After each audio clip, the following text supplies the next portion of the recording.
Bom pessoal, hoje estamos aqui na aula 3 de Aspire e hoje eu vou tomar um percurso diferente. Na inicialização aqui do Aspire, ao invés de eu criar um arquivo novo, hoje eu vou abrir um arquivo já existente para dar início aos parâmetros de corte. Então, eu tenho um arquivo aqui que eu queria trazer para vocês. Bom, o que vai ser utilizado aqui nesse arquivo são essas partes internas, depois de efetuar o corte. E aí o que acontece? Bom, o arquivo foi feito no Corel e uma das coisas que eu falei, acho que na segunda ou foi na primeira aula, é isso aqui. Bom, o arquivo deveria ter 32 centímetros por 40 centímetros, mas quando traz para cá ele acaba convertendo e fica em milímetros. Então é bom se atentar a fazer a conversão. Então o que eu posso fazer é mudar apenas esse ponto, uma casa para a direita. E aí redimensionei o trabalho e olha a área que o trabalho tem aqui agora. Bom, relembrando aqui, tem um material, Z0 está acima do meu material, espessura de 15 milímetros, eu vou trocar, vou botar uma espessura de 4 milímetros, sei lá, para fazer o fotocorte numa placa de ACM, por exemplo. O contorno está ligado, eu vou desabilitar esse contorno, a unidade de medida está em milímetros, e tem uma função aqui muito importante, que quando trazemos um trabalho temos essa opção aqui nas definições de trabalho, que se chama escalar o design do trabalho. O que acontece? Quando clicamos nele, o trabalho é redimensionado para o tamanho que colocamos aqui na largura e na nossa altura. Pronto, dito isso, damos OK e temos aqui o nosso trabalho. Bom, duas coisas importantes a citar. A primeira é a seguinte: eu vou utilizar a parte interna ou a parte externa.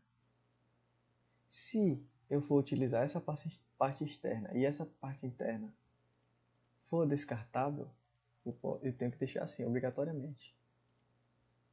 Tenho que deixar meu arquivo assim porque eu vou precisar dele nesse layout. Mas se eu for utilizar apenas as partes internas e a parte externa for descartada, eu estou gastando um puta do material com isso aqui. Por quê? Eu posso otimizar o meu trabalho redimensionando as peças para não ficarem ocupando tanto espaço do meu trabalho.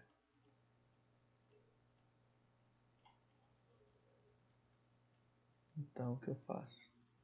É basicamente isso.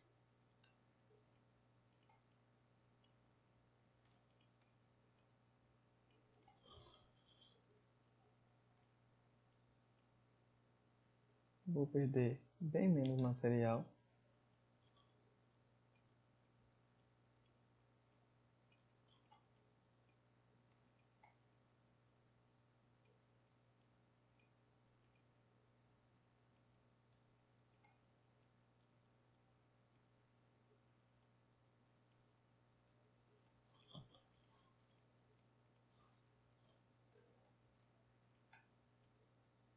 Eu vou fazer aqui bem rapidinho, só para não ter que... para não deixar esse vídeo muito longo. Mas é só para... de forma que entenda. O restante eu vou deixar aqui assim mesmo. Ou melhor, eu vou até excluir. Porque é só para sinalizar quanto de trabalho que eu pouparia aqui. Dá um pouco mais de trabalho por você ter que mudar isso à mão. Mas, fora isso, tranquilo. Então pronto, vamos fingir que nossos dois pés estão aqui e o nosso texto também está aqui. Então vamos lá. Na aula passada falamos sobre essa ferramenta desenhar e mexemos em algumas opções de vetores e hoje falei que iríamos falar sobre percursos. Bom, de cara, aqui nos percursos nós temos as nossas definições de trabalho. Então aqui nós temos a altura do nosso trabalho, que é igual a 4 mm. Nós temos a margem que ele dá para trocar de lugar de corte, por exemplo, ele está efetuando o corte aqui, cortou esse, e na hora a fresa faz o que? Ela levanta, ou seja, seu eixo Z se move para cima, ele vai se mover 6 mm a mais do que o tamanho da sua peça, ou seja, se a peça tem 4 mm de profundidade, ele vai se mover 6 mm a mais, ou seja, 10 mm ela vai se mover no eixo Z para cima para poder efetuar o corte do próximo, e assim sucessivamente. E nosso Z0 está acima da peça. A origem XY está aqui na lateral esquerda do canto inferior. Podemos redefinir isso também, só clicando nessa ferramenta aqui, definir, e podemos alterar algumas coisas, bem como essa profundidade de mergulho que eu estava falando aqui em relação a esses milímetros.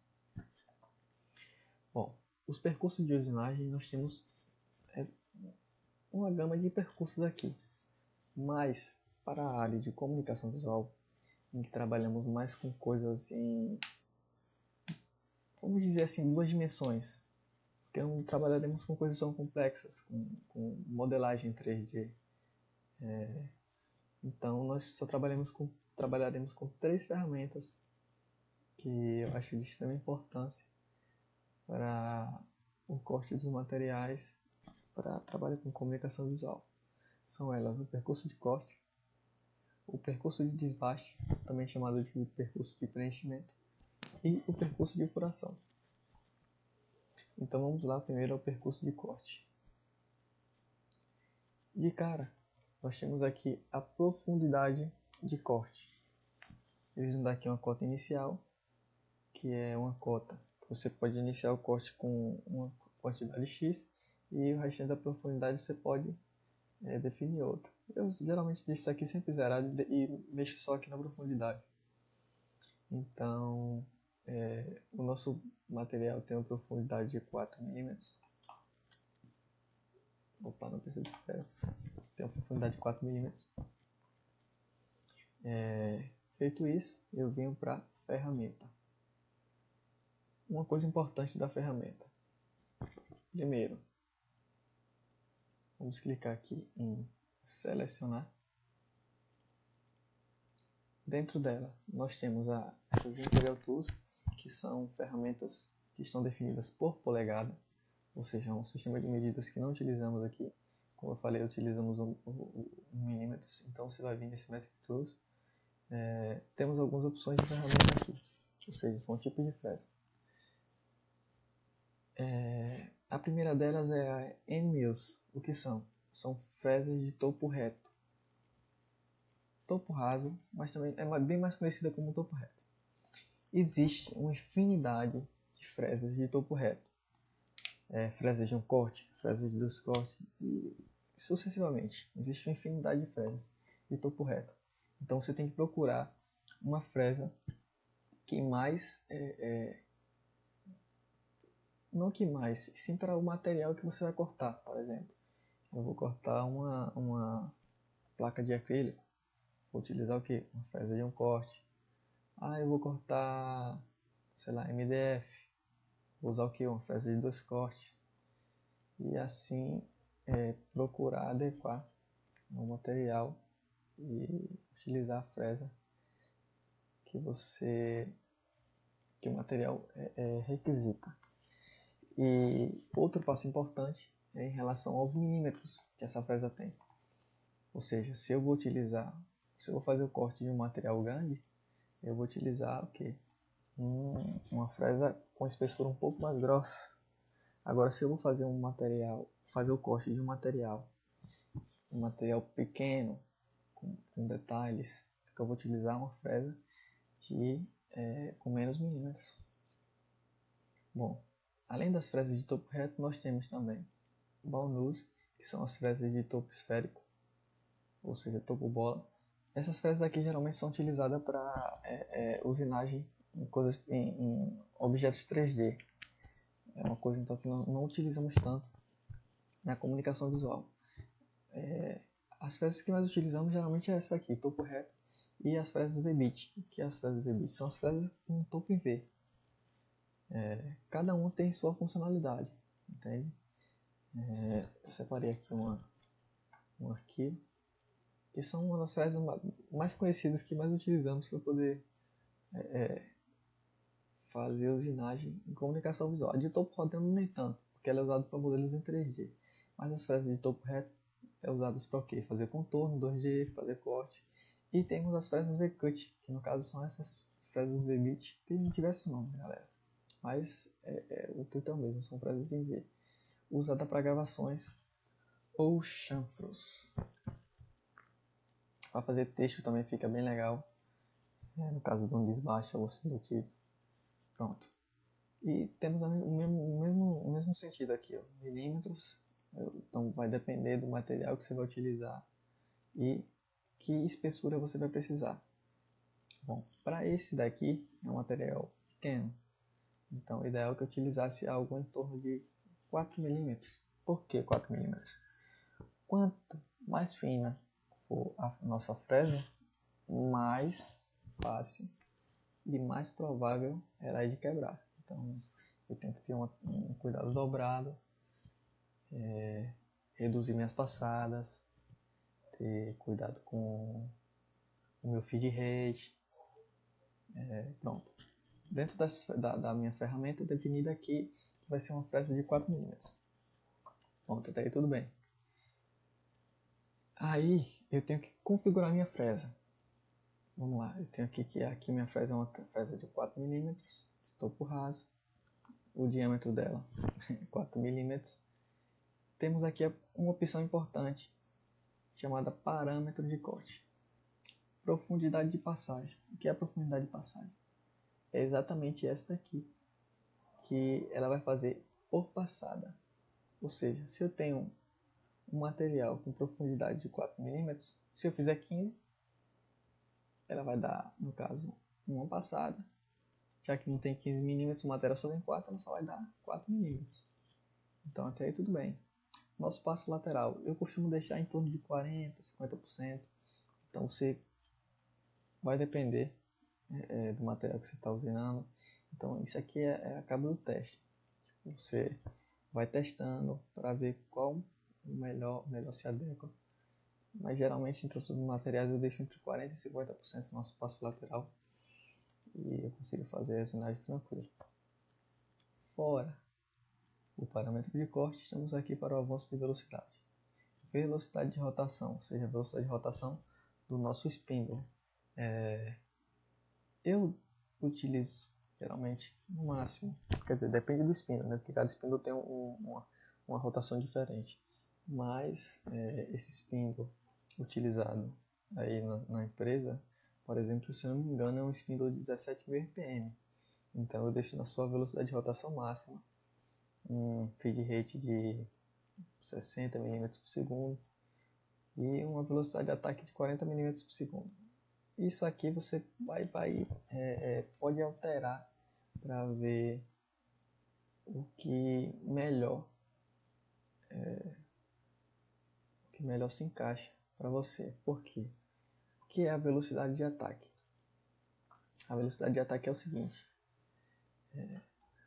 Vamos lá. Eu tenho aqui meu material, ou seja, meu trabalho. E é o que é a velocidade de ataque? A velocidade de ataque, por exemplo, aqui em 40 mm por segundo. Ou seja, meu spindle ele vai avançar 40 milímetros a cada segundo. Então, no primeiro segundo ele vai ter rodado 40, então ele vai usinar 40 milímetros. No segundo segundo, eu vou ter usinado quantos milímetros? 80. No terceiro segundo, eu vou ter usinado quanto? 120.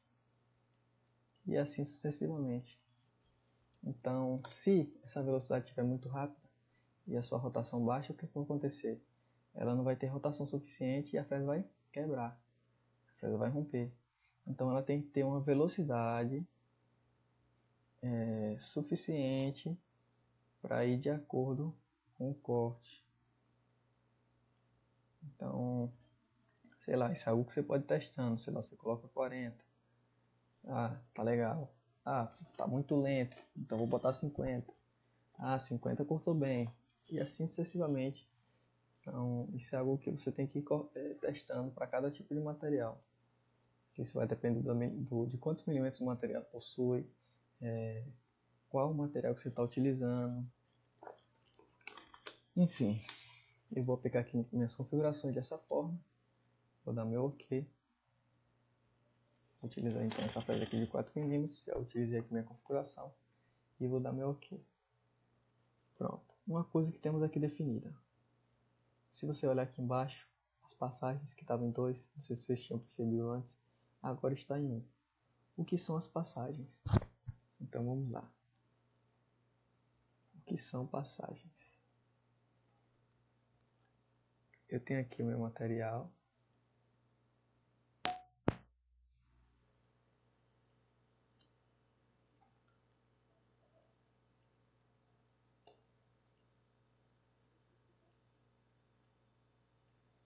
Eu tenho aqui meu material. Mas, aqui é a profundidade, ou seja, nosso eixo Z. Aliás, não, vou levar isso aqui como eixo Z. Então aqui é o nosso eixo X. Esse grandão aqui é nosso eixo Z.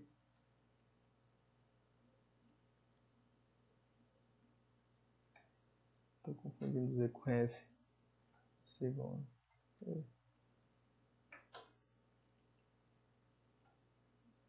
Aqui é nosso eixo Z. E aqui nós temos o nosso eixo Y. Vamos lá, então aqui vamos supor que aqui é nosso eixo Z. O eixo Z de nossa caixinha. Então vai acontecer a seguinte coisa. Aqui está definido para uma passagem. Então, ou seja, meu espíndulo vai vir com minha fresa. Ou seja, meu espíndulo vai vir com minha fresa. E numa passada só ele vai passar e cortar o material.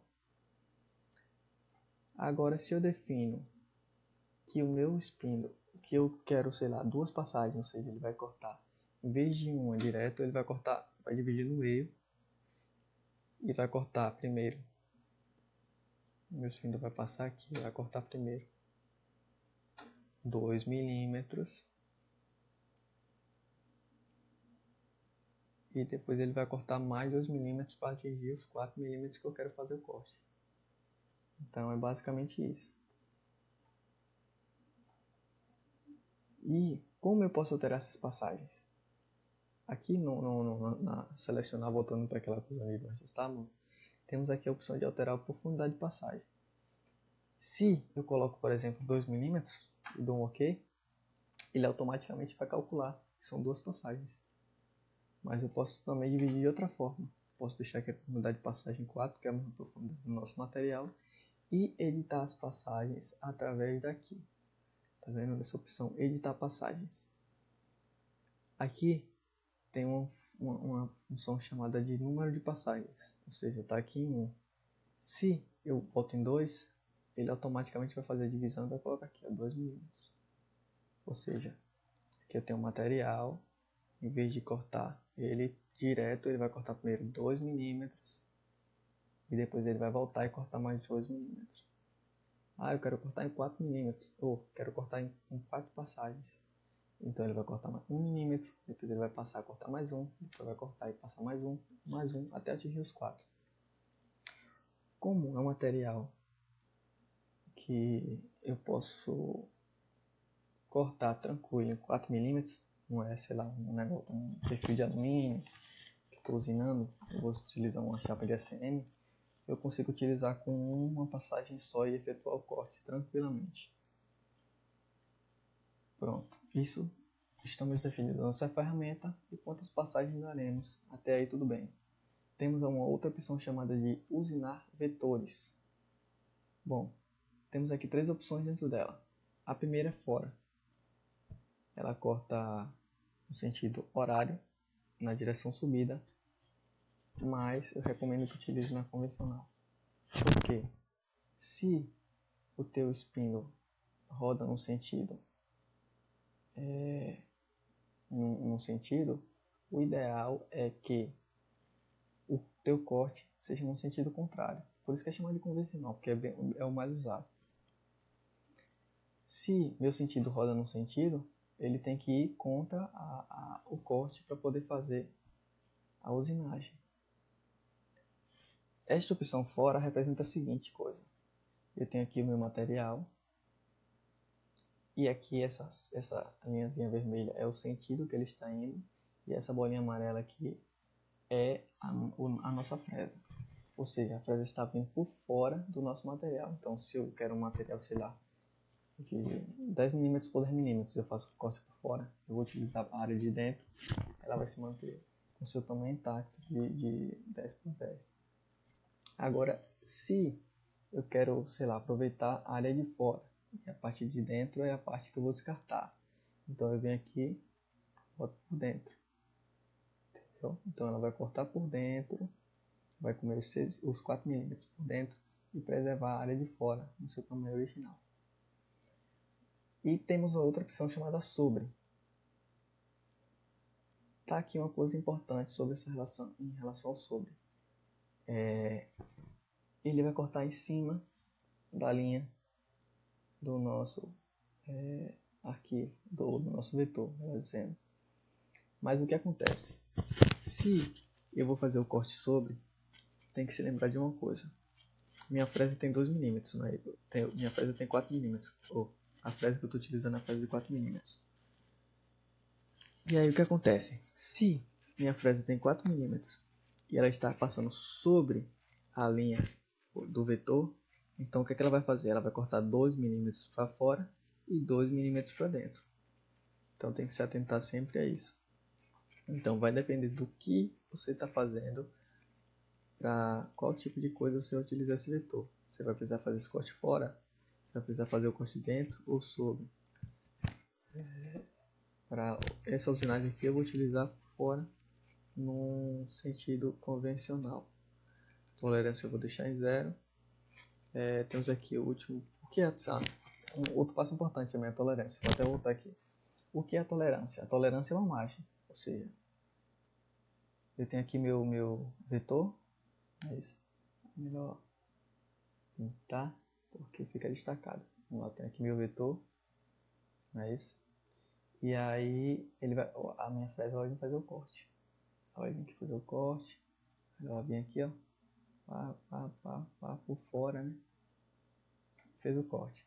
O que é a tolerância? Sei lá, eu vou botar 10 mm de tolerância. Então, ele, em vez de cortar aqui, com a tolerância, ele vai cortar com uma margem de 10 mm. Se for para fora, vai cortar para fora. Se botar na opção de dentro e ativar uma tolerância, ele vai cortar, em vez de cortar para fora, no caso ele vai cortar com a tolerância para dentro. Sobre, essa opção é desativada, já que não tem como dar uma tolerância, já que ele vai cortar sobre a peça, sobre o nosso vetor. Pronto. Voltamos aqui para o último passe. O que é o último passe? Neste caso, o que o último passe faz? Ele vai cortar a peça por inteiro. Mas qual o problema de você fazer isso? Se você corta a tua peça por inteiro, ou seja, ela não vai ficar firme na mesa. Se tua peça não fica firme na mesa, ela vai voar. E a chance de acontecer um acidente, não só com a máquina, que pode acontecer alguma coisa com a fresa quebrar, mas também com o operador, pois se a fresa quebra, pode acarretar em algumas consequências, já que ela vai voar ou até recheio de material. Então, isso aqui você deixa desativado, já que, a não ser que você tenha uns outros modelos de routing que o teu material ele fica preso a vácuo em cima da tua mesa, mas esse não é o caso. Então você deixa desligado E temos uma coisa aqui também que é muito importante, é a utilização de pontes. O que são as pontes? As pontes são pontos criados para que quando o teu material ele efetuar o corte, eu quero fazer o corte todo aqui, por exemplo, de 4 milímetros. Vou fazer profundidade de 4 milímetros lá no eixo C. E aí, para que servem essas pontes? Ela vai deixar alguns pontos sem cortar para que o teu material continue aqui firme na mesa. Entendeu? Então ela vai efetuar o corte, vai chegar aqui, o teu eixo Z vai subir, e aí ele vai voltar, dar um espacinho definido ali por você, no comprimento, vai voltar a fazer o corte, vai chegar aqui de novo, o eixo Z vai subir, dar uma distânciazinha e assim sucessivamente.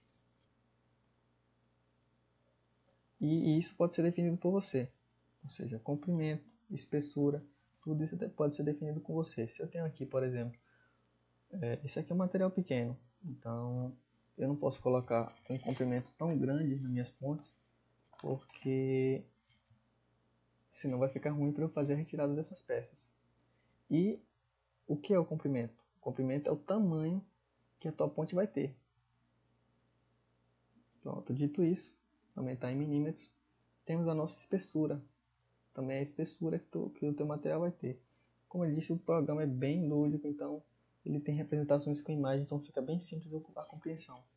Se ele tem uma espessura de 2 milímetros, ele vai vir fazer o corte, vai subir 2 milímetros, dá uma andadinha de 2 milímetros, vai baixar de novo e vai voltar a fazer o corte. E sempre onde tiver uma ponte, ele sempre vai fazer isso. Pronto, dito isso, minha ponte está aqui definida, mas como você pode ver, meu trabalho não tem nenhuma ponte. Olha, se você ver aqui, ele está tudo liso. Então, para adicionar pontes, você tem que ir aqui, ó, clicar em editar pontes. Na edição de pontes, nós temos aqui duas opções: adicionar um número constante de pontes, ou seja, eu botei o número 2 e eu clicando em adicionar pontes, ele já vai adicionar aqui 2 pontes em cada ponto, em cada vetor. E tenho também por distância constante entre pontes, ou seja, eu posso definir uma distância e um número mínimo e um número máximo de pontos. Sei lá, a cada 2 milímetros vai adicionar uma ponte. Aí, entendeu? A cada 2 milímetros ele vai aqui adicionar uma ponte ao nosso vetor. Como é uma coisa muito pequena, não tem tanta necessidade de utilizar tanta ponte. Então, vou utilizar aqui só 2 pontes mesmo. Dou um fechar. Pronto, meu vetor já está aqui, todos eles com 2 pontes.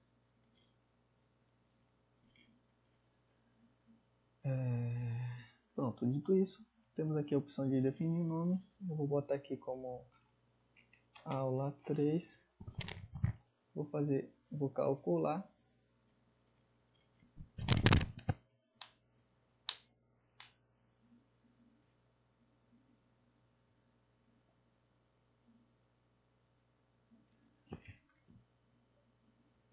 Pronto. Em clicar em calcular, ele veio automaticamente para a vista 3D. E é aí que tá. Bom, antes de efetuar o corte, é realmente necessário que fazemos isso aqui para ver se não temos nenhum erro. Então vamos lá, eu defini uma fresa de 4 milímetros e vou simular o corte para ver se a nossa fresa vai conseguir fazer os cortes da forma que eu preciso. Então vamos lá, movendo aqui eu tenho esses cortes do pezinho, eu vejo que estão todos bem cortados, mas uma coisa eu mudaria aqui, que seria a espessura da ponte, talvez 3 milímetros. Isso aqui pode se romper fácil. E o nosso texto, uma coisa importante que aconteceu aqui. Olha o que aconteceu com o nosso texto. O S, olha o que aconteceu. O S ele não está totalmente cortado. O que aconteceu aqui? A nossa fresa ela tem 4 milímetros. E essa região aqui de abertura do nosso S, aqui embaixo também a mesma coisa, ela não tinha esse espaço de 4 milímetros. E aí o que a fresa faz? ela pula essa região e vai cortar só onde ela pode cortar. Então, acaba ocasionando isso aqui. O que eu posso fazer para resolver? Bom, como esse aqui é bem fino, eu posso cortar assim mesmo e resolver isso aqui, sei lá, no estilete. Entendeu? Vai depender do material que você está cortando. Posso ver aqui que o restante até que cortou bem, mas o R também ficou com uma bugadinha. Outra coisa importante aqui também que eu estou vendo é em relação às pontes. Talvez seja ideal que nós reajustemos aqui embaixo, por exemplo, porque isso aqui vai quebrar fácil. Então, 2 pontos que temos que analisar é sempre isso: as pontes e as regiões de corte que o nosso material não cortou. Bom, isso aqui é uma coisa bem pequena, então esse detalhe aqui eu acho que dá tranquilo para corrigir na mão, com estilete ou algo do tipo. Então, para mim, daria para fazer o corte tranquilo. Só mudaria aqui em relação às pontes, que é algo que eu posso fazer, dando 2 cliques aqui na lista do nosso percurso, no percurso que temos. Eu posso dar 2 cliques nele e eu posso alterar aqui, ó, por exemplo, o comprimento do nosso trabalho. Vou calcular de novo e as pontes já vão aumentar automaticamente. Eu não vou estar mudando ponte aqui para não estender tanto o vídeo, porque eu acho que ele já está bem longo. Mas pronto, então vou botar aqui, eu vou reiniciar a simulação e vou simular o percurso de novo. Então viu que as pontes já aumentaram, eu acho que está numa espessura legal agora e as chances de quebrar acho que são bem menores. Como eu falei, algumas pontes aqui se pode alterar, mas eu não vou fazer isso, porque isso vai levar bastante tempo e eu não quero prolongar tanto o vídeo. Pronto. Depois de ter criado o percurso, usei essa tela aqui. E agora, o que é que eu faço para enviar para o Mac 3 para poder fazer o corte? Bom, depois de simulado aqui o percurso e ver que está tudo correto, eu posso fechar na nossa lista de percurso aqui, por exemplo, aula 3, que foi o percurso que eu criei. Eu vou dar um clique nele. E agora, para enviar para o Mac 3, eu vou clicar aqui em guardar? Não. Se eu clicar aqui em guardar, o nosso material ele vai ser guardado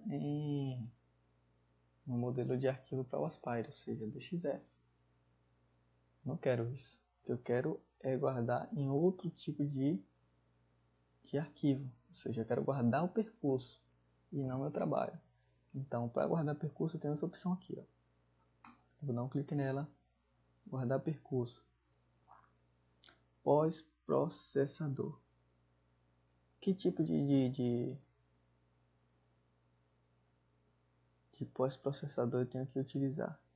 Bom, por padrão ela vai vir nisso aqui, mas não é esse que você vai utilizar.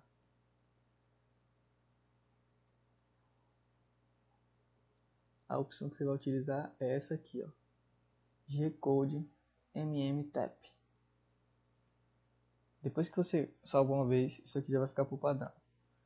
Então você vai ter que salvar como isso aqui, G-Code milímetro TAP. Então vou clicar aqui, guardar percurso, aula 3, salvei meu percurso, pronto, meu percurso está salvo. Então agora o que eu faço? Eu vou abrir o meu Mac 3,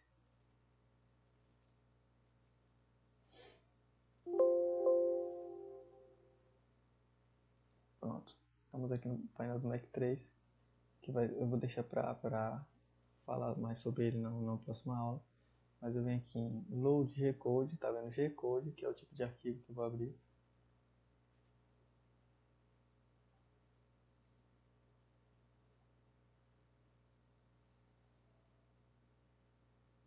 Cadê meu arquivo? Foi aula